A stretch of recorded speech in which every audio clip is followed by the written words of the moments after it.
Surat એસઓજીની team હવે લોકોના આરોગ્ય સાથે ચેડા કરનારો સામે લાલ રંગ કરી બેઠી છે। ત્યારે પુણા ગામમાંથી 220 રૂપિયા કિલો વેચાતો નકલી પનીરનો જથ્થો એસઓજીની ટીમે ઝડપી પાડી ડેરી માલિક સંચાલકની ધરપકડ કરી હતી। સુરત પોલીસ કમિશનર અનુપમસિંહ ગહલોત અને સંયુક્ત પોલીસ કમિશનર ક્રાઇમ રાઘવેન્દ્ર વત્સ દ્વારા નકલી ખાદ્ય પદાર્થોનું વેચાણ કરનારાઓ ખાસ ઝુંબેશ ચલાવવા આપેલી સૂચનાને લઈ સુરત એસઓજી એટલે કે સ્પેશિયલ ઓપરેશન ગ્રુપના ડીસીપી રાજદીપસિંહ નકુમના માર્ગદર્શન હેઠળ એસઓજીની પોલીસ ઇન્સ્પેક્ટરોની ટીમો પેટ્રોલિંગમાં હતી। ત્યારે એસઓજીની ટીમે બાતમીના આધારે ફૂડ સેફટી ઓફિસર ડીવી મકવાણાને સાથે રાખી પૂણા ગામ ખાતે આવેલ મારુતિનગર સોસાયટી વિભાગ 2ની A1 ડેરી ફૂડ્સમાં દરોડા પાડ્યા હતા, જ્યાંથી ડેરી સંચાલક માલિક મૂળ રાજસ્થાનના ધોલપુરનો અને હાલ ગોદાદરા ખાતે આવેલ રાજ હેરિટેજમાં રહેતા સત્યવીર તારાસિંહ ધાકરેને ઝડપી પાડ્યો હતો અને ડેરીમાંથી 329 કિલોગ્રામ જેટલો 65,000થી વધુનો લૂઝ પનીરનો જથ્થો કબજે કર્યો હતો।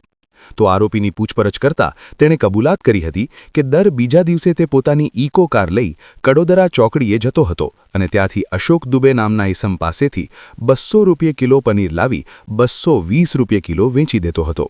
રોજનું 100 કિલોથી વધુ નકલી પનીર A1 ડેરી ફૂડ્સનો માલિક સત્યવીર છૂટકમાં ચામુંડા ડેરી, માતા ડેરી, પટેલ ડેરી, શ્યામ ડેરી અને કેટરર્સમાં વેચાણ કરતો હોવાની કબૂલાત કરી હતી। તો આ અંગે એસઓજીના ડીસીપી રાજદીપસિંહ નકુમે વધુ માહિતી આપી હતી।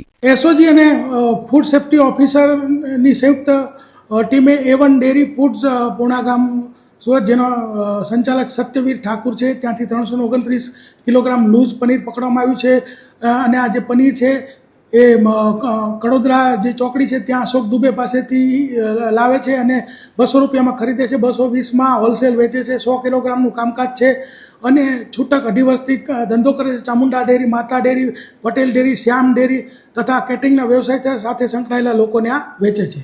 સુરતમાં લોકોના આરોગ્ય સાથે ચિંતા કરનારાઓ સામે એસઓજીની ટીમે લાલ આંખ કરી છે। તો અગાઉ પણ નકલી પનીર સહિત ડેરી પ્રોડક્ટ ઝડપી પાડ્યા બાદ હજુ પણ એસઓજીની આ નકલી પદાર્થનું વેચાણ કરનારાઓ સામેની મુહિમ યથાવત હોવાનું એસઓજીના ડીસીપી રાજદીપસિંહ નકુમે જણાવ્યું હતું।